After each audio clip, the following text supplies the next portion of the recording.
மனிதர்களில் அல்லாவிற்கு மிக நேசத்துக்குரியவர்கள், அல்லாவிற்கு மிக அன்பிற்குரியவர்கள் யார் என்றால் அன்ஃபஅஹும் லின்னாஸ், மனிதர்களுக்கு பலனுள்ளவர்களாக வாழக்கூடியவர்கள்.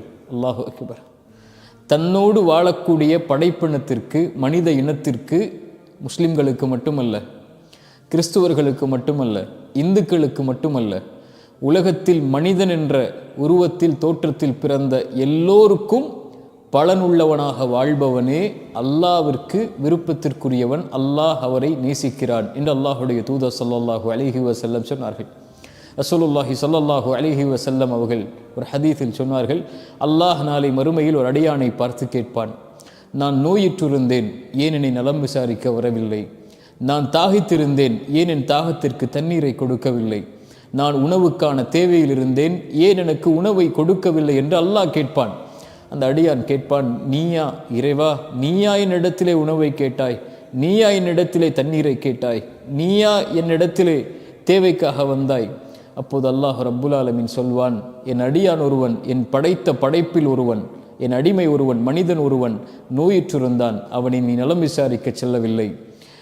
என் அடியான் ஒருவன் தாகித்திருந்தான், அவனுடைய தாகத்திற்கு நீ தண்ணீரை கொடுக்கவில்லை. என் அடியான் ஒருவன் உணவுக்கு தேவையில் இருந்தான், அவனுக்கு நீ உணவை கொடுக்கவில்லை. அவனை நீ நலம் விசாரித்திருந்தால் என்னை அவனிடத்தில் பார்த்திருப்பாய். அவனுடைய தாகத்தை தணித்திருந்தால் என்னை அவனிடத்திலே பார்த்திருப்பாய். அவனுக்கு உணவை கொடுத்து அவனுடைய பசியை நீக்கி இருந்தால் என்னை அவனிடத்திலே பார்த்திருப்பாய்.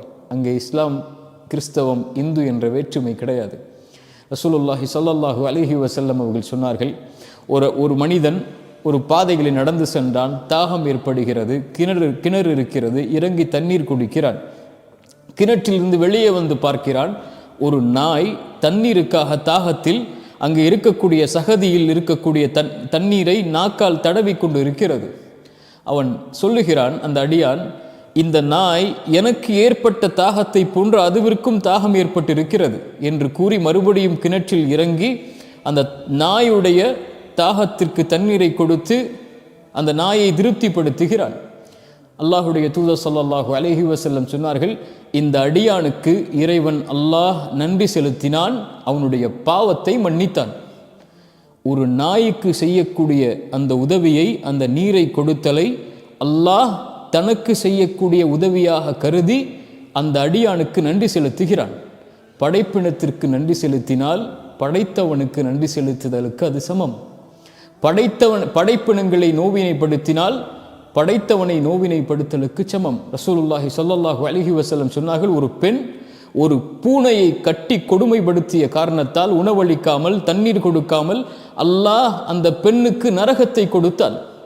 ஒருவன் பாதையின் வழியாக நடந்து சென்றான், தொல்லை தரக்கூடிய ஒரு முள்ளை அகற்றினான், அல்லாஹ் அந்த மனிதனுக்கு சொர்க்கத்தை கொடுத்தான். சுப்ஹானல்லாஹ். ஒரு நாய்க்கு இரக்கம் காட்டினால் சொர்க்கம். சக மனிதன் என்றால் அவன் இந்துவாக இருந்தால் என்ன, அவன் கிறிஸ்துவனாக இருந்தால் என்ன, அங்கே அவன் முஸ்லீமாக இருந்தால் என்ன, அவன் எந்த மதத்தை பின்பற்றுபவனாக இருந்தால் என்ன, மதமே இல்லை என்று மறுப்பவனாக இருந்தால் என்ன, அவன் இறைவனால் படைக்கப்பட்ட ஒரு மனிதன். அங்கே மத வேற்றுமைகள், அங்கே இன வேற்றுமைகள், அங்கே மொழி வேற்றுமைகள், அங்கே நாடு வேற்றுமைகள், அங்கே நிற வேற்றுமைகள் எல்லாம் அங்கே வராது.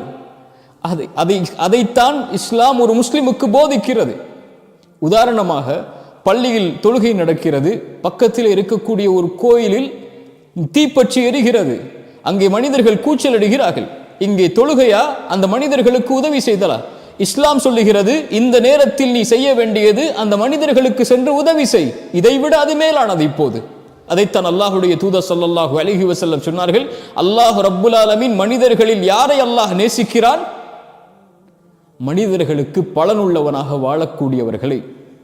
சுப்ஹானல்லாஹ். ரசூலுல்லாஹி ஸல்லல்லாஹு அலைஹி வஸல்லம் இடத்திலே அந்த நபித்தோழர் மேலும் ஒரு கேள்வியை கேட்கிறார். செயல்களில், மனிதன் செய்யக்கூடிய செயலில் அல்லாஹ்விற்கு விருப்பமான, அல்லாஹ் நேசிக்கக்கூடிய செயல் எது? கேளுங்கள். ரசூலுல்லாஹி ஸல்லல்லாஹு அலைஹி வஸல்லம் சொன்னார்கள், விளக்கம் சொல்ல தேவையில்லாத வார்த்தைகள் அது. ஒரு சகோதரன் முஸ்லிமுடைய உள்ளத்தில் மகிழ்வை ஏற்படுத்துதல் செயல்களில் அல்லாஹ்விற்கு விருப்பம் அளிக்கக்கூடிய செயல். சுப்ஹானல்லாஹ்.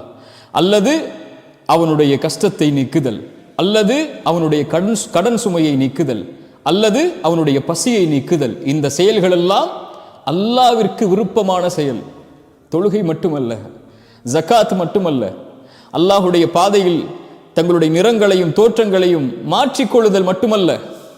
சுப்ஹானல்லாஹ். ரசூலுல்லாஹி ஸல்லல்லாஹு அலைஹி வஸல்லம் மேலும் சொன்னார்கள், ஒரு அடியான் தன்னுடைய தேவைக்காக இருக்கும்போது அவனுடைய தேவையை நிறைவேற்றுவதற்காக அவனோடு நடந்து சென்றால், ரசூலுல்லாஹ் சொன்னார்கள், மஸ்ஜிது நபவி மதீனாவில் இருக்கக்கூடிய அந்த பள்ளிவாசலை கை காட்டி, இந்த பள்ளிவாசலில் 30 நாட்கள் இஅ்திகாஃப் இருப்பதை விட, பள்ளியில் அமர்ந்து வணக்க வழிபாடுகள் செய்வதை விட இது மேலானது. ரசூலுல்லாஹி ஸல்லல்லாஹு அலைஹி வஸல்லம் மேலும் சொன்னார்கள், அவனோடு நடந்து சென்று அவனுடைய தேவை நிறைவேறி விட்டதென்றால் அல்லாஹ் உன்னுடைய பாதத்தை நாளை மறுமையில் அல்லாஹ் உறுதிப்படுத்துவான். அல்லாஹு அக்பர், அல்லாஹு அக்பர். என்ன அழகிய தீனில் அல்லாஹ் நம்மை படைத்திருக்கிறான் என்று பாருங்கள். அபூபக்கர் சித்திக் ரலியல்லாஹு அன்ஹு அவர்களிடத்திலே, அவர்கள் இருக்கக்கூடிய சபையில் அல்லாஹுடைய தூதர் ஸல்லல்லாஹு அலைஹி வஸல்லம் ஒரு முறை கேட்டார்கள், யார் இன்றைய தினம் நோன்பாளி? அபூபக்கர் சொன்னார்கள், நான். யார் இன்றைய தினம் ஒரு நோயாளியை நலம் விசாரித்தது? அபூபக்கர் ரலியல்லாஹு அன்ஹு சொன்னார்கள், நான். யார் என்று ஒரு ஏழைக்கு உணவளித்தது? அபூபக்கர் சித்திக் ரலியல்லாஹு அன்ஹு அவர்கள் சொன்னார்கள், நான். யார் என்று ஒரு ஜனாசாவை பின்தொடர்ந்தது? அபூபக்கர் ரலியல்லாஹு அன்ஹு சொன்னார்கள், அல்லாஹ்வுடைய தூதரே, நான். அபூபக்கரை பார்த்து அல்லாஹ்வுடைய தூதர் ஸல்லல்லாஹு அலைஹி வஸல்லம் சொன்னார்கள், சொர்க்கத்திற்கு ஒரு மனிதனை சேர்க்கக்கூடிய எல்லா செயல்களையும் அபூபக்கரை நீ வைத்திருக்கிறாய் என்று. இது பலனுள்ள வாழ்வு. அங்கே நோன்பு மட்டுமல்ல ஒரு நாளில், அங்கே தொழுகை மட்டுமல்ல ஒரு நாளில், அங்கே ஜனாசாவை பின்தொடர்ந்திருக்கிறார், இறந்தவரை பின்தொடர்ந்து அடக்கம் செய்திருக்கிறார், ஒரு நோயாளியை நலம் விசாரித்திருக்கிறார், ஒரு ஏழைக்கு உணவளித்திருக்கிறார். அல்லாஹு அக்பர், அல்லாஹு அக்பர். தொழுகை மட்டுமல்ல இஸ்லாம், ஜகாத் மட்டுமல்ல இஸ்லாம், லா இலாஹ இல்லல்லாஹுவை வாயால் பரப்புதல் மட்டுமல்ல இஸ்லாம், செயல்களில் குணத்தில் எம்மை சீர்படுத்தி அல்லாஹ்விற்கு விருப்பத்திற்குரிய குணமாக மாற்றி அல்லாஹ்வுடைய நேசத்தை அதன் மூலமாக தேடுதல் தான் இஸ்லாம்.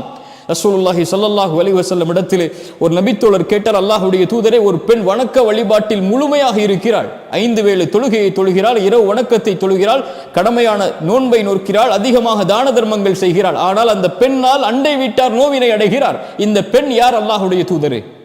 ரசூலுல்லாஹி ஸல்லல்லாஹு அலைஹி வஸல்லம் சொன்னார்கள், லா கைர ஃபீஹா, அந்த பெண்ணிடத்தில் எந்த நலவும் இல்லை, எந்த நலவும் இல்லை. அந்த பெண் நரகத்தை சார்ந்தவள், தொழுகிறாள், ஆனால் அந்த பெண்ணால் அண்டை வீட்டான் நோவினை அடைகிறான். அவன் முஸ்லிமா, ஹிந்துவா, கிறிஸ்தவனா? ஒரு மனிதன் உன்னால் நோவினை அடைந்தால் அல்லாஹ் ஏற்றுக்கொள்ள மாட்டான். உன் இனம் ஏற்றுக்கொள்ளலாம், உன் சமூகம் ஏற்றுக்கொள்ளலாம், உன்னை படைத்த இறைவன் படைப்புகளுக்கு பொதுவான இறைவன் அவன். ரப்புல் ஆலமீன், அகில உலகத்திலே பிறந்த எல்லோருக்கும் அவன் ரப், இறைவனவன். அவன் முஸ்லிம் என்று, கிறிஸ்தவன் என்று, இந்து என்று நோவினை செய்வதில் பார்க்க மாட்டான், உதவி செய்வதில் பார்க்க மாட்டான். மனிதர்களுக்கு அவர்களுடைய தேவையை நிறைவேற்றுவது இறைவனுடைய கடமை. அது அந்த கடமையை அல்லாஹ் நிறைவேற்றுவதற்கு தேர்ந்தெடுத்த கூட்டத்தில் சிறந்த கூட்டம் லா இலாஹ இல்லல்லாஹுவை சுமந்திருக்கக்கூடிய நானும் நீங்களும். ஆனால் செயல் எம் சமூகத்தில் எப்படி எப்படி? அல்லாஹ் நேசிக்க வேண்டும் என்றால், அல்லாஹுடைய நேசம் நமக்கு வேண்டும் என்றால், ரசூலுல்லாஹி ஸல்லல்லாஹு அலைஹி வஸல்லம் சொன்னார்கள், மனிதர்களுக்கு பலனுள்ள வாழ்வை வாழ், உன் மூலமாக ஒரு மனிதன் வாழ்ந்தான் என்ற வாழ்க்கையை வாழ், அல்லாஹ் உன்னை நேசிப்பான், அல்லாஹ் உன்னை நேசிப்பான். மரணமாகும் போது, மரண தருவாய் நெருங்கும் போது, கண்களை மூடும் போது, என்ன வாழ்க்கை வாழ்ந்தோம் என்று திரும்பி பார்க்கும்போது, கோடிகளை சேர்த்து குடும்பத்தை ஒரு பெரிய அரண்மனையில் வாழ வைத்து, சொகுசாக கார் பங்களா என்று வாழ வைத்து, குடும்பத்திற்கு சொத்துக்களை பரம்பரையாக சேர்த்து செல்கிறோம் என்ற திருப்தியா? திரும்பி பார்க்கும்போது என்னால் பலனடைந்த, இறைவனுடைய உதவியை கொண்டு பலனடைந்த வாழ்வுடைய மக்கள் இந்த உலகத்திலே வாழ்கிறார்கள். நான் இறந்த பிறகு எனக்காக அவர்கள் பிரார்த்தனை செய்வார்கள். நான் சென்றால் என் இடம் நிரப்பப்பட முடியாத இடமாக மனித இனத்திலே இருக்க வேண்டும் என்ற பலனுள்ள வாழ்வோடு மரணிப்பது மரணமா? என்னால் ஒருவன் வாழ்ந்தான் என்ற வாழ்க்கையை சுமந்து மரணிப்பதுதான் அல்லாஹ் விரும்பக்கூடிய மரணம். என் குடும்பம், என் குழந்தை, என் சந்ததிகள், என்னை சார்ந்தவர்கள் மட்டும் நன்றாக இருந்தால் போதும் என்று வாழக்கூடிய வாழ்க்கை இல்லை. அது ஒரு ஒரு முஸ்லிமுடைய வாழ்க்கையாக இருப்பதை அல்லாஹ் விரும்ப மாட்டான். அல்லாஹுடைய நேசம் வேண்டுமென்றால், அல்லாஹ் நம்மை நேசிக்க வேண்டுமென்றால், நம்மை சார்ந்திருக்கக்கூடிய இந்த மனித இனத்திற்கு பொதுவாக எல்லோருக்கும் பலனுள்ள வாழ்வை வாழ்ந்தால்தான் அல்லாஹ் நேசிப்பான். அல்லாஹ் அப்படிப்பட்ட வாழ்வை எனக்கும் உங்களுக்கும் தரட்டும். அஸ்ஸலாமு அலைக்கும் வரஹ்மத்துல்லாஹி வபரகாத்துஹு.